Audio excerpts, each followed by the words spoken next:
Point था। इस रात में बैठे थे, लगभग हम यकीन नहीं कीजिएगा 3 बजे तक जगे थे। लगभग 3 बजे तक हम जगे हैं और आप लोग के लिए हमेशा ऐसा पॉइंट लिखे हैं। टोटल 12 पॉइंट आप हम लिखे थे कि आप लोगों को उससे कुछ हेल्प हो सके। उसमें मैंने बहुत सोच करके कि ऐसा क्या कहानी के माध्यम से आपको समझाऊं कि आपको वो बात समझ में आ जाए। मैंने ऐसा कितना पॉइंट तैयार किया है?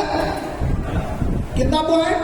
12 पॉइंट। और याद रखिए, मीटिंग में जो भी लोग आते हैं, अच्छा एक बात बताइए, आर्मी को हम बॉर्डर पे भेज देंगे और उसका हथियार साथे नहीं देंगे, तो आपको क्या लगता है? आ जाएगा वहां से जीत करके? आएगा जी? कोई व्यक्ति आएगा?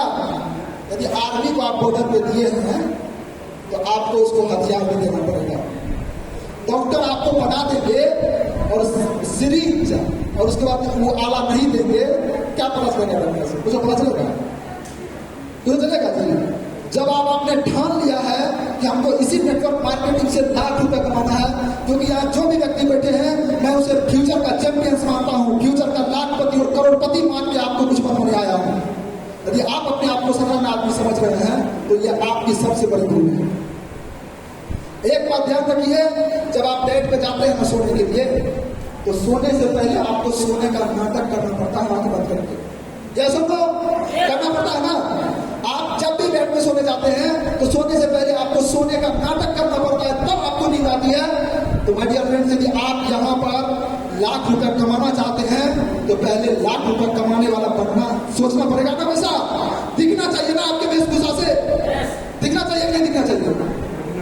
तो आज हम वही 12 पॉइंट्स लेकर के आए हैं जिससे आपको मेरी बात आसानी से समझ में आ सके। और जो ये 12 पॉइंट को, तो मैं उस हथियार में चाहिए क्या क्या नेटवर्क मार्केटिंग में। सबसे पहला काम, आप तो गवर्नमेंट का एक प्लान बुक आता है, मॉल में जाकर के आप लोग ले लेंगे। पहला काम क्या करना है?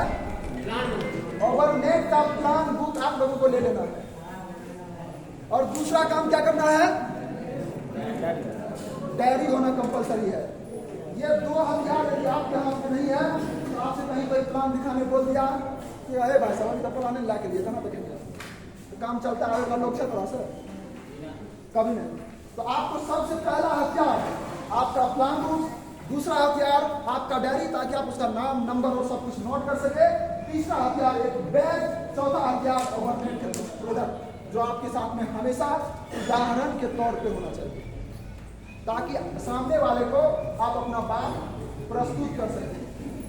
और यदि ये सभी हथियार आपके पास हैं तो आज जो मैं आपको 12 पॉइंट बताने वाला हूं, यदि आप उस 12 पॉइंट को लिख लिए, जैसे अभी आप इतने लोग आए हैं, किसी का हाथ में लगता है लगभग लोग के हाथ में डायरी नहीं है। अभी जो मैं आपको 12 पॉइंट बताऊंगा आप क्या सीखिएगा।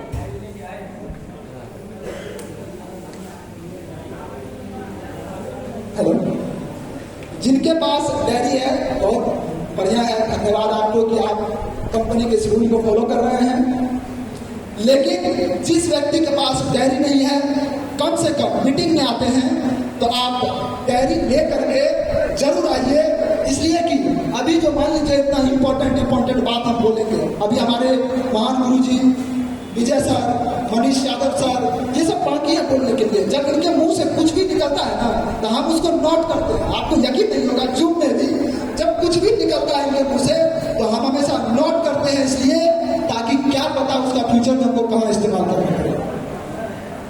तो इसलिए मैं आपको जो भी 12 पॉइंट बताने वाला हूं, आप या तो फोटो खींच लेंगे, क्योंकि वो 12 पॉइंट अति महत्वपूर्ण होने वाला है एक लीडर के लिए। और जो इस 12 पॉइंट को आत्मसात कर लिया, आपको लीडर बनने से कोई नहीं रोक सकता है। ये बात मैं आपको आज लिख के दे देता हूं।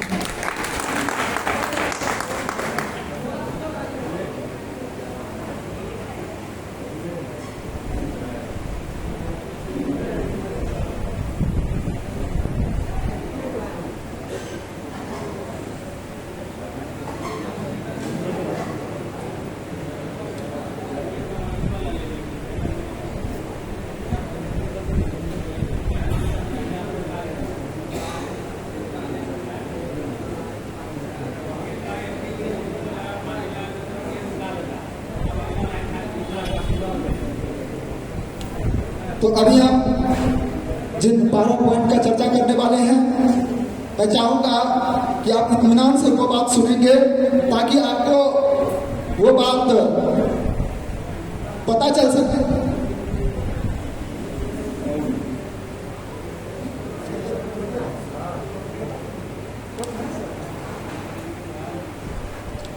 तो मैं आपको एक बहुत बड़ी मजेदार आपको बीच में कहानी याद आ गया। वो कहानी हम बोल करके अपनी बातों को खत्म करेंगे। देखिए, समय का अभाव है, हमारे गुरुजन अभी भी बाकी है, तो हम इस 12 पॉइंट को किसी और मीटिंग में या कभी और हम उसका चर्चा करेंगे।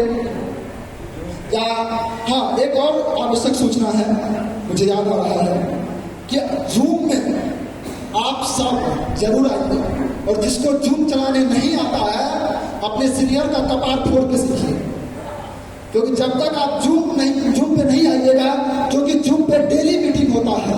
और एक बार याद रखिए, बहुत बड़े बड़े साइकोलॉजिस्ट ये कह गए हैं, जिस काम को लगातार आप 30 दिन तक करते हैं, 31वां दिन वो आपका हैबिट बन जाता है। जैसे अभी मेरे पास ये मेरा फोन है, अभी हम इसको किसी के ऊपर फेंक दें तो ऑटोमेटिक आपका राइट हैंड आ जाता है, ऑटोमेटिक।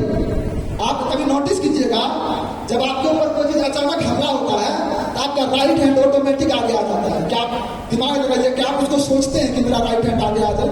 नहीं ना।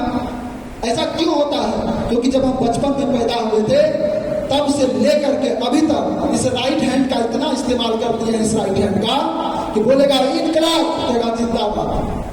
कभी आप इस हाथ उठाते देखे क्या किसी को? नहीं ना। तो इस हाथ का हम लोग इतना इस्तेमाल, उसी प्रकार ओवरनेट को इतना सीखना है, इतना सीखना है, इतना सीखना है। सपने में भी कोई बोल दे कि भाई क्या करते हो, तो दिमाग से निकले ओवरनेट। सपने में भी आपको ओवरनेट का ही सपना आना चाहिए कि कैसे स्टार बनना है, कैसे सिल्वर बनना है, कैसे गोल्ड बनना है। तो मैं आपको एक सबसे अच्छा मजेदार कहानी सुनाना चाहता हूँ, जो बहुत ही मार्मिक कहानी है। ऐसे तो हम 12 पॉइंट में 12 कहानी याद करके आए थे कि आपको हम बीच बीच में सुनाते रहे, लेकिन अभी समय का अभाव है, हमारे गुरुजन बाकी है, उनका वचन तो बहुत अनमोल है, इसलिए मैं अपनी बात को समाप्त करना चाहूंगा।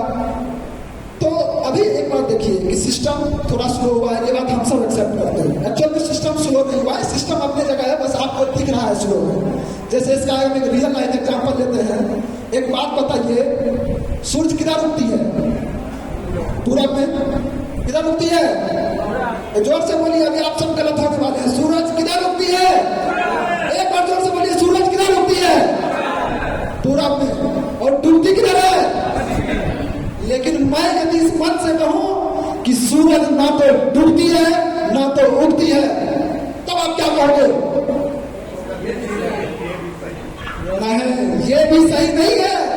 या तो हम सही हो सकते हैं या तो आप सही हो सकते हैं, दोनों बात कैसे सही होगा? यदि मैं कह दूं कि मनीष यादव साहब अभी मुरलीगंज में हैं और दूसरा व्यक्ति कह दे कि नहीं वो मीटिंग में है, तो दोनों में से किसका बात सत्य होगा? क्योंकि चीज तो एक ही है। या तो हम जो बोले हैं मुरलीगंज में वो, या तो जो इस हॉल में बैठा व्यक्ति बोला कि मीटिंग में, या तो वो है कि नहीं है? तो इसको वेरीफाई करने के लिए हमको या तो जाके विजिट करना पड़ेगा, मनीष सर कहाँ देखना पड़ेगा। उसी प्रकार वैज्ञानिक का दावा है कि सूरज ना कभी उगती है ना कभी डूबती है, बल्कि आपको ऐसा एहसास होता है कि सूरज उग रही है और सूरज डूब रही है। गलत हो गया आप सब। उसी प्रकार सिस्टम अभी स्लो नहीं हुई है, लेकिन आपको ऐसा प्रतीत होगा कि सिस्टम स्लो हो गई है। बात समझ में क्या कह रहा हूं? इसलिए मैं उस बात को कहना चाहता हूं, जब मैं फील्ड में जाता हूं, हमारा भी एक टीम है, क्योंकि हमारा भी अपना एक लेवल है, मैं भी कुछ इनकम ले रहा हूं ओवरनेट से। तो जब मैं टीम में जाता हूं तो लोग आओ सर, ये कहा सिस्टम ही स्लो करना, तो काम करेगा कौन ही नहीं करेगा। ऐसा ही निकला आता है ना, जो अभी ग्राउंड लेवल पे काम कर रहे हैं वो जरूरी बात सुनेंगे। आओ अभी तक आप 2500 लगा कर 20 लगा और आगे चल फेंक दिया जाता है। सुनने को मिलता है नहीं मिलता है? क्या सुनो, आप अभी जाइए बताओ और उसको बोलिए कि भाई साहब आप रेगुलर आईडी लगाइए, तो कहते पहले से लगाइए अभी तक पेमेंट कर रहा, आप लगे तो किए थे, जैसा बोलता है ना जी। इनका मतलब है हम लोग छोटी छोटी असफलताओं पे फेल हो जाते हैं, छोटी छोटी असफलता, छोटी छोटी समस्या आने पर घबरा जाते हैं। लेकिन मैं आपसे पूछता हूं माय डियर फ्रेंड्स, यदि आपको तैरना सीखना होगा तो मैं इस मन से बता दूं, देखो हाथ आना न चलाना, पैर आना न चलाना, तो क्या आप तैरना सीख जाइएगा? कभी नहीं। यदि तैरना सीखना है तो जल में उतरना पड़ेगा। यदि आज आपको गड्ढे को कूदना सीखना पड़ेगा तो सबसे पहले गड्ढा मिलना चाहिए ना, जमीने पे कूद करके गड्ढा में कूदने का प्रैक्टिस हो जाएगा, नहीं ना? तो यदि आज समस्या आया है तो उस समस्या से हम लोग लड़ेंगे। तो मुझे बहुत अच्छी कहानी अभी याद आ रही थी, हम जूम मीटिंग में एक बार ये कहानी बोले थे। ऐसे तो मेरे दिमाग में 12, 13, 14 कहानी है, प्रयास करेंगे 1-2 में हम निपटा दें, ठीक है? एक बार की बात है, एक व्यक्ति था, वो घूमते हुए जा रहा था। जैसे अभी हम मधेपुरा आए तो मधेपुरा है तो आंख बंद करके तो नहीं जाएंगे, इधर उधर देखिए करेंगे, बढ़िया लड़का मिलका हल्का सब चीज। तो देखते हुए जा रहा था और उसको दिख गया सर्कस, वही सर्कस जिसमें हाथी, बिल्ली, शेर सब खेला चलता है। जब उसको सर्कस दिख गया, एक बार ध्यान से सुनिएगा, बहुत मार्मिक कहानी है, एक बार ध्यान से सुनिएगा। जब उसको सर्कस दिखा तो 50 रुपए का टिकट आता था।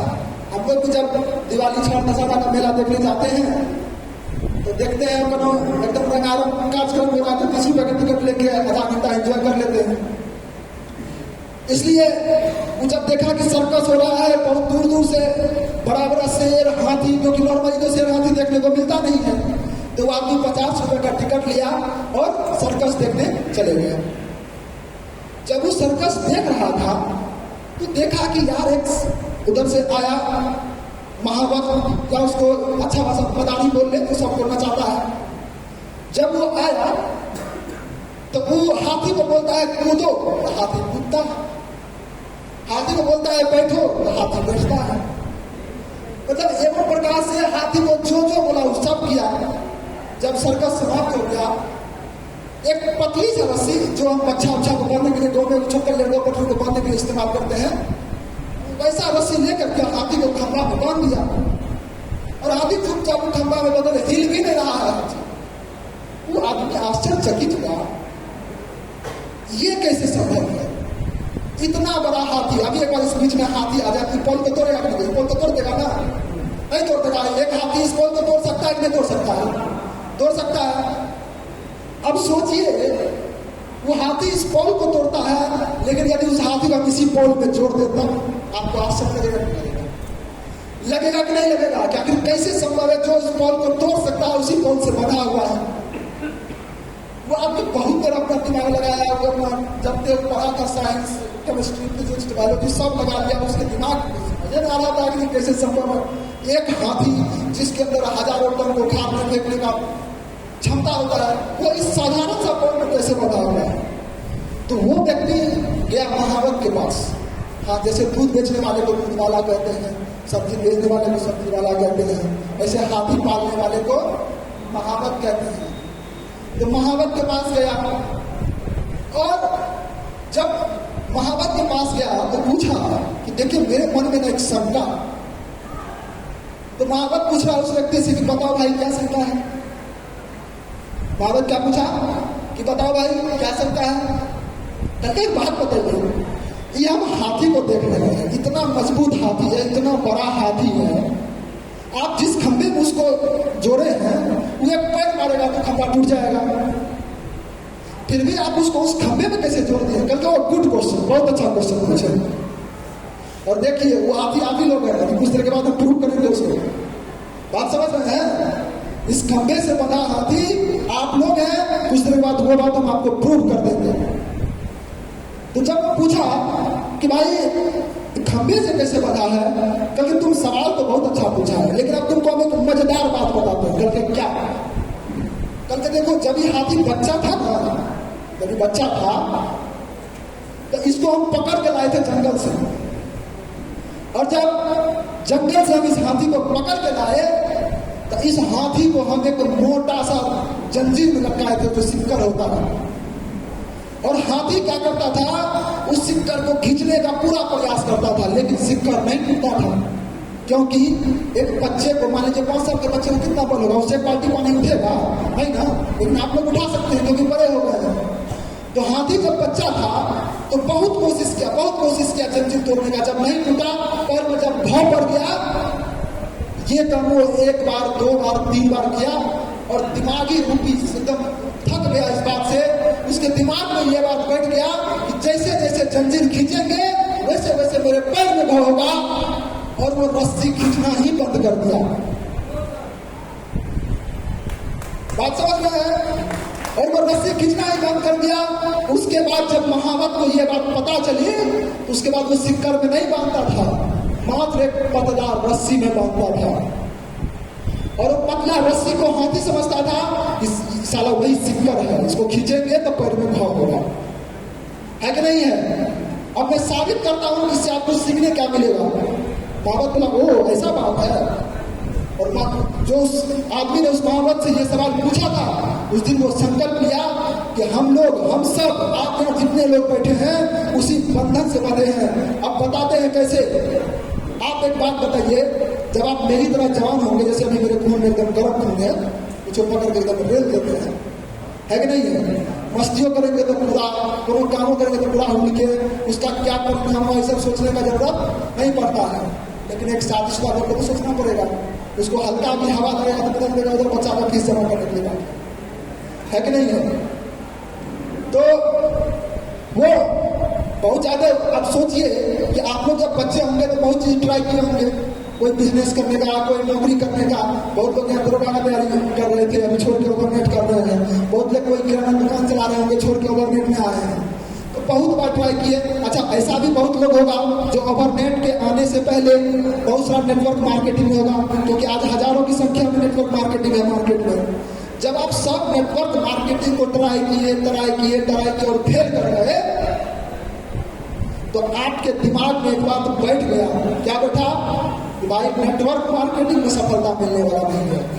जब मैं फील्ड में जाता हूं तो कई बार ये सुनने को मिलता है, और हम 4 साल से फलना कर लिए, 5 साल से चिलना कर लिए, आज तक हमारा 2 टका नहीं ले घर, ऐसे पीछे लेते। ऐसा सुनने को मिलता है कि नहीं मिलता है? क्यों? क्योंकि आप पहले वो जंजीर से बंधे थे और बार बार खींचने का कोशिश किए, पैर में घाव हुआ, आपने प्रयास करना छोड़ दिया। किया कि नहीं किया? लेकिन आपको फिर कोई ऐसा व्यक्ति आया होगा, जगाया होगा, और जिस दिन हाथी को अपना असली औकात पता चलता है, उस दिन आप देखिएगा हाथी जीवन में कभी पागल नहीं होता है। ये एक फैक्ट है। लेकिन जिस दिन हाथी इस खंभा को तोड़ने लगेगा, आदमी को पैर से उठा कर फेंकने लगेगा, उस दिन आप कहिएगा हाथी पागल हो गया है। एक्चुअल में उस दिन हाथी को अपने शक्ति का एहसास हुआ था कि भाई हम ये काम कर सकते हैं। तो ट्रैप आता है, गाछ को उखाड़ देखते हैं उखड़ता है कि नहीं। आपको सबसे पहले आज तक जो आप पिछले पास्ट में आप मानसिकता दिमाग में भरे हैं, उसको खाली करना पड़ेगा। आपको पागल करना पड़ेगा। आपके अंदर जुनून चाहिए, तब आपको ओवरनेट में सक्सेस मिलेगा। इसलिए मैं ज्यादा समय नहीं लूंगा। मुझे लगता है कि मैं क्षमा चाहता हूं, मैं ज्यादा समय ले लिया हूं। ऐसे है तो बोलने को बहुत कुछ, पर मैं समय को ध्यान में रख करके अपने वाणी को विराम देता हूं। यदि कुछ भी गलतियां हुआ होगा तो देखिए, अभी तो बच्चे हैं, आपको भी सीखने का मौका मिला है, और माफ कर देंगे। धन्यवाद।